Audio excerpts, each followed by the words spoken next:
Hello everybody, this is Purge bringing you a pro level replay. This is pulled from GhostGamers.net, and this is actually Team GG.net, which is the GhostGamers.net sponsored team. They just had some huge team swapping stuff going down. Puppy was originally their team captain, and he left to join Navi, and Navi is just absolutely stacked now. Navi also picked up Speed of Light, or sorry, Light of Heaven. I always get that confused. So picked up Light of Heavens. Their team is super awesome now, and Kuroki is now the team captain, so that's pretty cool. But awesome announcements about me. I'm still in the Dota commentaries competition, casters competition number 2. All the submissions are ended, and I have a pretty darn good chance of getting top 3 in my opinion. So we'll see who ends up winning it. I don't have much to say about the other competition. I guess I don't really predict anything and then look like a total dick. So I think I have a pretty good chance of getting top 3. So hopefully they'll release the winners of that soon, and then my video, or one of my commentary that I had, will get posted on their front page. So that'd be pretty sweet. Hopefully I can pick up some subs there. And even more exciting was I just got picked up by GosuGamers.net to be one of their casters and live streamers. So that is like holy shit awesome. I'm gonna be like casting on the Gosu Gamer stream, which is, and that website itself is seen by like 100,000 people a day. That's unique people. And to make it even, I mean, it's like the biggest Dota website, the biggest non-Chinese Dota website. So it's just like off the hook awesome. I've only been casting for 3 months and I'm already have these giant opportunities put forth in front of me. So I'm really excited about it. And so yeah, that's my sweet announcements for now. Other than that, oh yeah, one more cool announcement. I just bought a new computer. I ordered it from Newegg. It was a pre-built. It was about $800, and most importantly, it has a 6-core processor, which is pretty much all I'm concerned about at this point because of the fact that rendering currently takes me about 2 hours for a 15-minute segment. So once I get a 6-core, if assuming Sony Vegas does use all 6 cores, and I read some stuff online, and people had Sony Vegas did use all of their cores. Hopefully it's the same for me, and if that's the fact, then my processing speed will be about 6 times faster, which means I should be able to render a 15-minute video in HD in about 15 or 20 minutes. That is ridiculously awesome. If it works out that way, it's gonna be so fantastic. The only drain on me uploading is sending me uploading videos, doing the actual upload. So maybe once I start, I don't know, once YouTube really blows up and I start doing more uploading, maybe I'll just have to bump our cable up a little bit higher so that we go up from like I think I have 2 megabyte upload right now. I could go up to 4 megabyte, so it'd be twice as fast. That'd be pretty fantastic. But that's just future plans. So yeah, getting a new computer. I'm gonna have to do all my settings and stuff for capturing and stuff, and that's not necessarily gonna be too fun.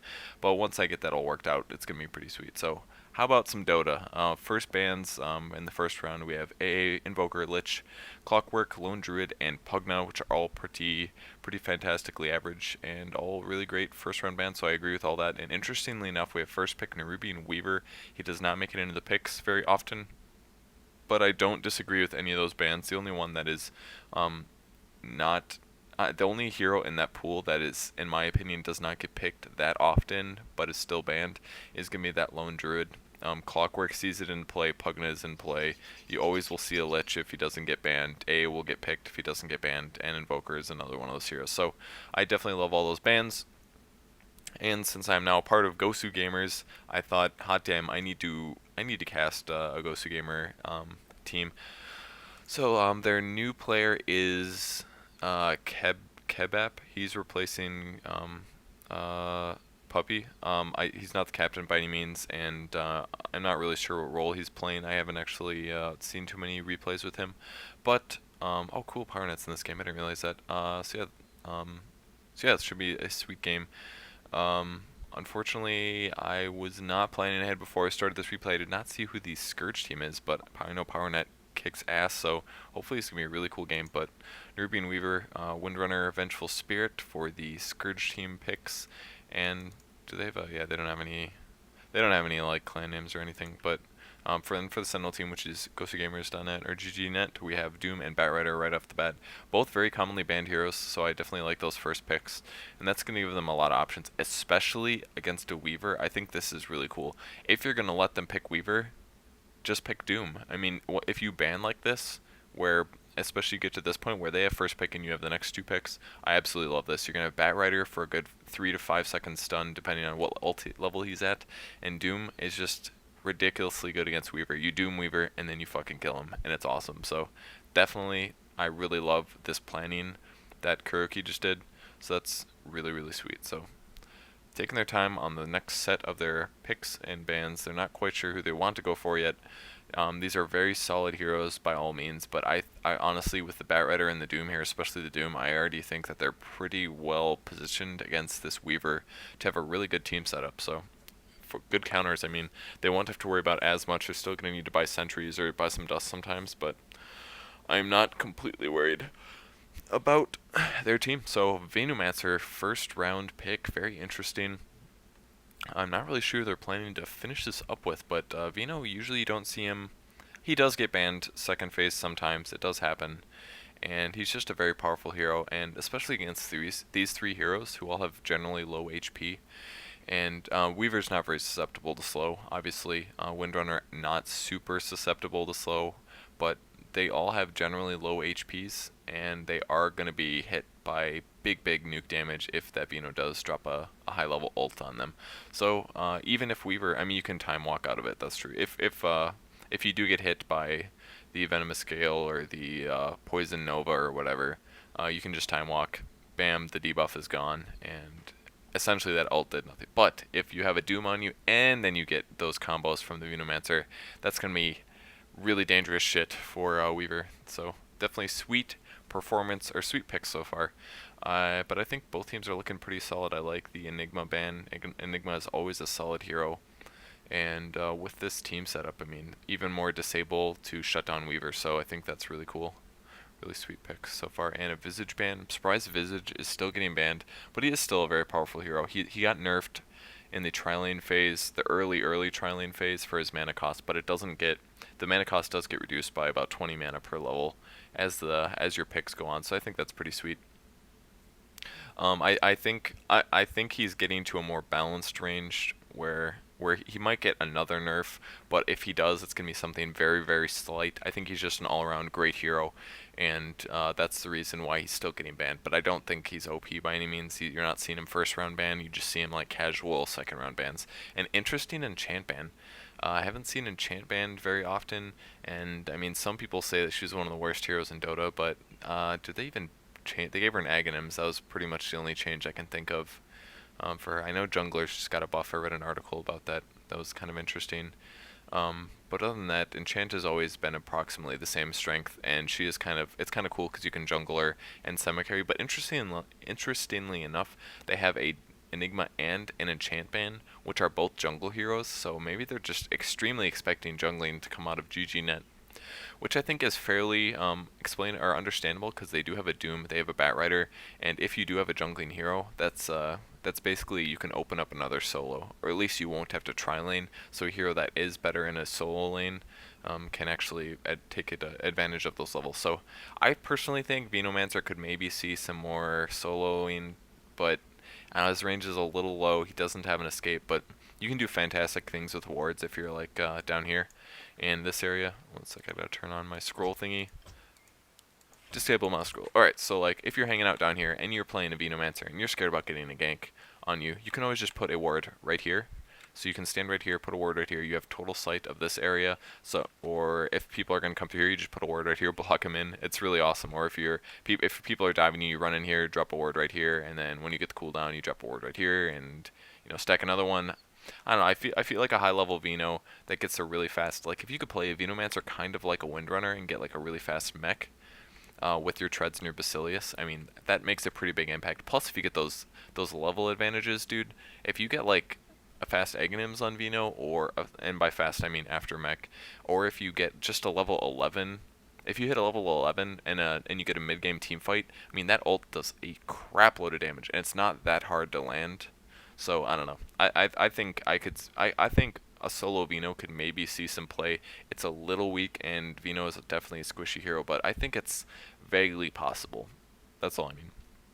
Plus, you can defend against pushes and stuff once you really start stacking the wards. So, I don't know, that's just my little opinion there. I've never actually tried doing a solo Vino before in a competitive game, but I think it could possibly work. So, and interesting picks, really solid team. I love all these heroes. Finishing up with a Lion and the Necrolite. Lion is undoubtedly going to solo. Necrolite's going to be in the They have a lot of solo heroes, actually. He could solo, he could solo, he could solo, he could solo. But I'm probably going to see Necrolite and Venge and Windrunner. Either Windrunner or Lion is going to be in the tri-lane. I'm going to expect it to be these three heroes, actually, because Windrunner's going to want farm, Necrolite's going to want farm, and Weaver's going to want farm. So I'm going to expect these three heroes in the tri-lane, which is not bad. Lion, usually you solo him, but he's not horrible in a tri-lane. He's really nice to have levels on, but especially because if you hit level 6 before all those tri-lane heroes and you do a gank, bam, you're going to be doing a 400 damage nuke, which is like 60 or 70% of their HP, so that can really do a lot. And the last pick from the Sentinel team is going to be interesting. They don't have a carry here, but they do have a Puck. Puck's just such a beast initiator, and look at this team fight right now. Vino and Puck and a Zeus for last pick. That is really, really cool. Zeus is definitely underplayed, but look at these heroes here. All of them are pretty low HP. Weaver is low HP. Low HP on the Windrunner. I don't know, really cool. So I'm going to go over hero players quick. Looks like Kuroki is playing Zeus, which is going to be cool. Azen is playing Puck. Kebab, that's the new player on GGNet, is playing Vino. Pajkat is playing Doombringer, and Miracle is playing Batrider. That's for the Sentinel team. And for the Scourge team, we have Bone7 playing Venge. We have Creatives playing Necrolite. Marv is playing the Demon Witch. We have Lion3362 playing Windrunner, and of course, PowerNet is playing the carry, the Nerubian Weaver, and he went same starting items as he does on Morphling, and a lot of players do on Morphling. Just the 4 GGs, the double tango, because he's pretty survivable. He doesn't have to worry too much about dying, so he doesn't necessarily need a salve, and he's going to go for that really fast Basilius, so he picks up that ring protection. And I actually played Weaver just the other day, I think yesterday, and I didn't get a Basilius in lane, and I think it was a little bit of a mistake. I think it's a very solid plan to get a Basilius on him, because like Morphling, he needs mana pool to get kills and to stay alive. So if you end up using your Sakuchi a couple times, you can actually get pretty low in mana, and as you can see, he's only about 250 mana right here, so that's only, what, 4 Sakuchis? Yep, 4 Sakuchis. Without external mana regen, so I think that's pretty smart idea. So if you do get that Basilius, it does give you armor. He's got low armor, it gives you last hitting power, and it's going to give you that mana regen. So I think that's fantastic. First ward going down for Bone. Looks like he's going to drop that mid. Going to give a little bit of, well, interesting. We might have some dual lanes. I don't know. Maybe it looks like Windrunner's going to do solo on the long lane. Maybe we'll see dual lanes. That's possible. It might be Lion. No, I guess it is going to be the tri-lane. Alright, so it looks like the tri-lane is going to be mid. That is not expected by most of those heroes. And interesting, Zeus is in the tri-lane. We have solo Doom mid, and the Puck is soloing the long lane top. So their tri-lane is going to be the very safe lane. Batrider is not soloing here. He picks up wards even. We're going to see like a support Batrider, and looks like Zeus is going to be the one CSing in this lane while Vino does a little bit of harassing. I think that's pretty sweet. He does have Gale. There goes the Gale, going to be doing some damage. And Windrunner smartly is just orb walking occasionally. If she just ran away here, while the Vino did damage, she would be taking damage and Vino would not. And look how much HP Vino lost just now as a result of that harass. So, I mean, sure, Vino did a lot of damage to the solo hero, but it wasn't a complete rape fest, basically. And I love these starting items. Circle at 3 GGs and then some regen. That's really cool. +5 to all stats. That's really fantastic. So, solo mid's going pretty standard, I assume. Necrolite got pretty cool items, +6 to all stats. You need those stats to get more death pulses. Possible gank going down on Windrunner here. He pops a Windrun, but they are chasing him. We're going to have more stacks going down, but he's going to get first blooded. I really like the slow combo. Vino had the poison orb here, and we just had sticky napalm going down by the Batrider, which actually does pretty significant slow. So cool first blood going down. Venge sitting with absolutely no stats. You see this a lot more often recently on support ganker heroes. You see this like, I'm just going to get tangos and healing salves and clarity potions and smokes, because he is going to be doing a lot of the ganking in this game. So I like this double pull situation that they have going on. They basically have a Weaver who is soloing right here, and these two heroes are just kind of pulling the creeps in and out of the, unfortunately he blocked that spawn, but they're just kind of pulling the neutrals in and out and getting a little bit of experience there. and a little bit of gold, especially the gold, because it's tough for those support heroes to get gold. So if you can last hit really weak creatures like this, it can be a big advantage. So they're probably just sitting here looking for a possible gank, and Puck is just not having it. He's just sitting way back, playing super careful. He does not want to get ganked at this point because it could definitely